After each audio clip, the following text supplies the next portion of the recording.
안녕하세요. 코레오로입니다. 오늘은 고추 밭장만 방법 및 주의사항과 정식전 관리와 몇 가지 주의사항에 대해서 말씀드리도록 하겠습니다. 먼저 고추밭 만들기입니다. 고추밭을 만들 때는 양분 공급을 위해서 네 가지를 뿌리게 되는데요. 순서는 제일 먼저 석회질 비료를 뿌리고 다음 퇴비, 밑비료, 미량 요소를 시비합니다. 이제 먼저 석회질 비료인데요. 고추는 칼슘 공급이 매우 중요한 식물입니다.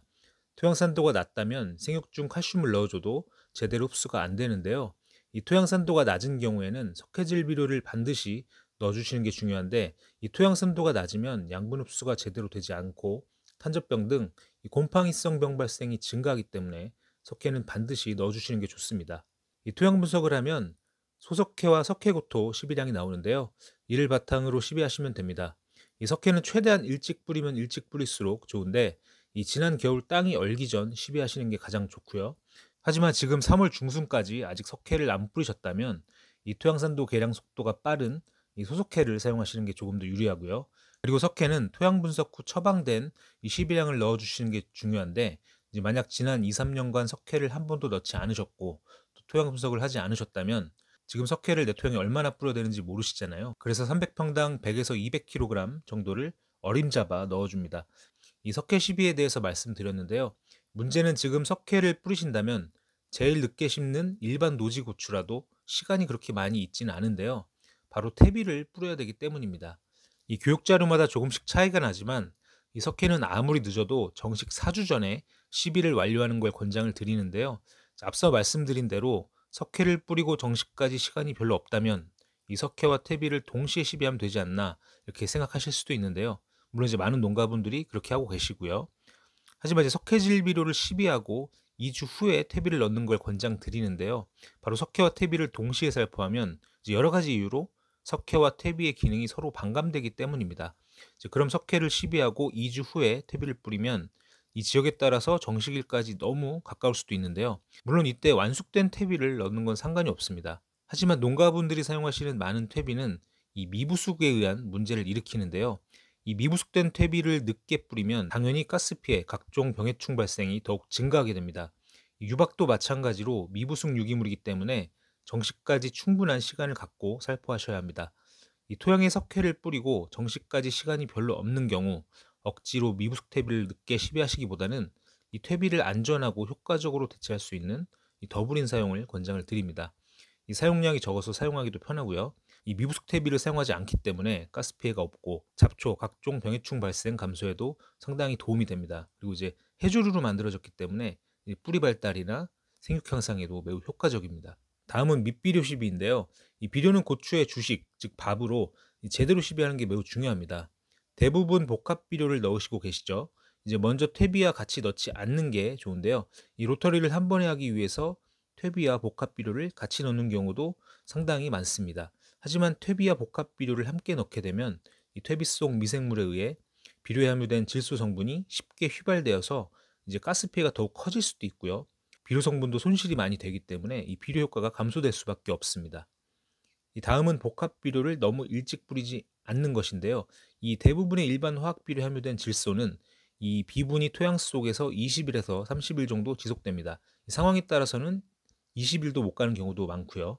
너무 일찍 비료를 뿌리게 되면 이 정식 후 고추가 먹을 비분이 부족해지고 이는 고추 초세가 불량하게 되는 원인이 되기도 합니다. 다음은 비료를 너무 깊게 넣지 않기인데요. 앞서 말씀드린 대로 비료는 비분 공급 기간이 있는데 이 너무 깊게 넣으면 그쪽으로 뿌리가 뻗기 전에 비분의 유효 기간이 끝날 수 있습니다.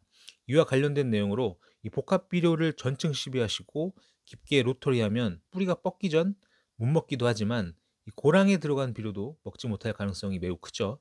그래서 요즘은 많은 농가분들께서 비료를 전층 시비보다는 이 두둑을 만들 자리에만 비료를 시비하시기도 합니다. 앞서 말씀드린 석회를 시비하고 퇴비, 밑비료까지 시간이 부족하거나 함께 뿌릴 때 문제가 되는 경우라면 저희 코리아그로 밑거름을 권장드리는데요. 이 더블인 엔텍 하이그린은 이 비료를 시비하시고 당일날 정식해도 될 정도로 안전한 밑거름인데요. 이 더블인은 퇴비 대용으로 시비하고 엔텍은 질산화 억제 완효성 비료이고요. 일반 복합 비료를 대체해서 뿌립니다. 엔텍은 비분이 오래 가기 때문에 이제 형평상 비료를 조금 일찍 뿌리시는 경우에도 사용하시면 상당히 도움이 되고요. 이제 하이그린은 질소 인산 가리 12 위주 농법에 이제 규산, 미량 요소를 보강한 제품으로 이제 생육 내병성 향상을 위해서 사용합니다. 참고로 하이그린에도 봉소 성분이 들어 있습니다. 하지만 고추에 봉소결핍 증상이 많이 나오기 때문에 이제 입상봉사도 따로 넣어주시는 게 좋겠습니다. 그리고 저희는 비료회사이기 때문에 이제 약재 이야기를 잘 하지는 않는데요.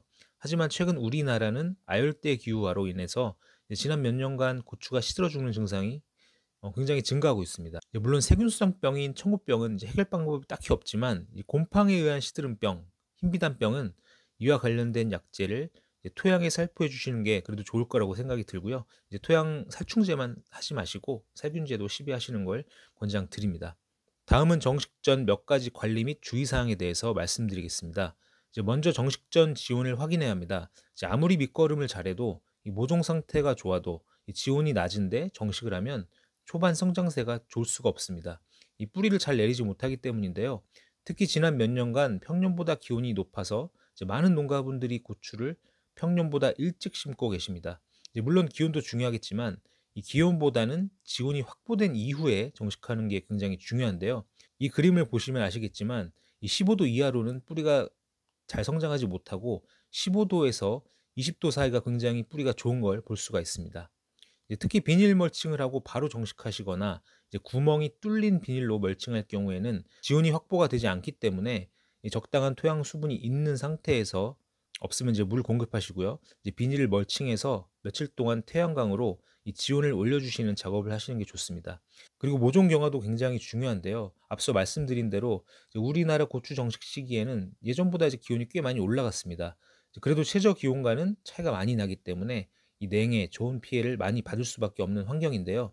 이때 온실 환경에서 자란 모종을 그대로 심기보다는 이 외부 환경, 즉 강한 햇빛, 바람, 온도 등에 적응하는 시간을 가지는 게 좋습니다.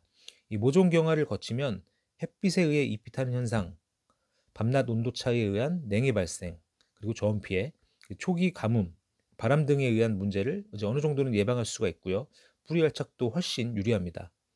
직접 육묘를 하시는 농가분들은 이제 보통 경허 작업을 하시겠지만 육묘장에서 모종을 받아서 하시는 농가분들이 더 많으시죠. 이 성공적인 고추 농사를 위해서 이제 가능하시다면 모종을 조금 일찍 받으시고 직접 경화 작업을 하시는 것도 좋은 방법이 될 것 같습니다. 다음은 모종 뿌리 만들기인데요. 이 모종의 뿌리가 잘 형성되어 있다면 바로 심으셔도 되겠지만 이제 모종의 뿌리가 하나도 안 감겨 있는 경우에는 뿌리 활착이 매우 늦어지고요. 이로 인해서 냉해, 가뭄에 취약하고 나중에 각종 병에 더 취약해질 수밖에 없습니다. 이 뿌리가 없는 경우 이제 밝은제나 미생물제를 이용해서 뿌리를 생성시키고 이제 정식하시는 게 좋겠습니다. 다만 모종을 받고 그날 바로 정식하는 경우도 많은데 이럴 때 꼭 관련 자재를 침지 처리라도 해서 정식하는 걸 권장을 드리고요. 이제 다음은 제식거리입니다. 표를 보시면 일항 간격과 포기 간격에 따라서 300평당 정식 수량을 보여주는데요. 참고로 포기 간격은 헷갈리실 일이 없겠지만 일항 간격의 경우 이제 모르시는 분들도 계셔서 이제 설명을 드리면 일항 간격은 이 두둑에 있는 고추부터 이제 옆에 있는 두둑 고추까지의 거리입니다.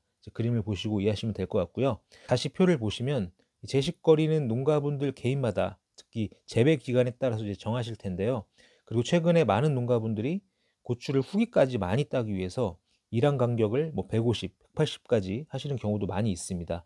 물론 고추 재배 후작이 있는 경우 조금 더 밀식해서 심겠지만 이 내용을 알아두시면 좋을 것 같은데요. 일항 간격을 90cm로 하고 포기 간격을 40cm로 하는 것과 일항 간격을 120으로 하고 포기 간격을 30cm로 하면 이제 계산상으로는 동일한 고추 모종이 들어갑니다. 하지만 일항 간격이 좁으면 이제 고랑 간격도 좁아지는데요. 이 두 사진을 비교해 보시면 어느 게 수확량이 많을까요? 이제 고랑 간격이 좁아지면 작업 공간도 좁아지고 이제 무엇보다 일조량이 줄어서 생육은 물론 색을 내는데도 좋지 않을 수밖에 없겠죠. 이 고추의 제식거리는 재배 기간에 따라 이제 농가분들께서 선택하셔야겠지만 주수를 어느 정도 많이 확보하시려면 일항 간격은 그래도 어느 정도 넓게 해주시고 대신 포기 간격을 줄여주시는 게 좋겠습니다. 다음은 고추 심는 방향인데요. 이제 고추는 남북 방향으로 일항을 형성하시는 게 좋습니다. 이제 해가 동쪽으로 떠서 서쪽으로 지기 때문에 이 고추 전체가 균일하게 햇빛을 받고 균일한 성장이 가능합니다. 그리고 햇빛을 더 많이 받기 때문에 고추 열매 크기라든지 색을 내는데 훨씬 더 유리하고요. 이 동서 방향으로 하게 되면 한쪽은 오전, 반대쪽은 오후에 햇빛을 더 많이 받게 돼서 이제 생육이 전체적으로 불량해질 수밖에 없습니다. 물론 이제 경사지에 따라서 이제 이렇게 만드시지 못하실 수도 있지만 이제 여건이 되신다면 두둑을 만드실 때는 꼭 남북 방향으로 만드시길 바라겠습니다. 이제 마지막으로 고추 심는 깊이인데요. 이제 모종의 상토 높이만큼의 깊이로 심으셔야 하는데 이제 많은 경우 깊게 심는 경우가 많습니다. 특히 북주기를 많이 하는 경우에도 이제 같은 상황이라고 보시면 되고요. 이제 이런 경우에 줄기에서 뿌리가 나오는 부정근이 형성되는데 물론 이제 큰 무리 없이 자라는 경우도 있습니다. 하지만 이제 부정근이 만들어져서 작황이 부진하고 이제 생육이 거의 멈추는 거죠. 그리고 꽃이 잘 피지 않는 경우도 있습니다. 사실 이럴 때는 해결 방안이 크게 없기 때문에 이제 심을 때 심는 깊이를 신경 써 주시는 게 매우 중요하겠습니다. 지금까지 간단하게 고추 밭장만과 정식전, 관리, 그리고 주의사항에 대해서 알아봤는데요. 오늘은 여기까지 하고요. 다음에도 좋은 정보로 찾아뵙겠습니다. 감사합니다.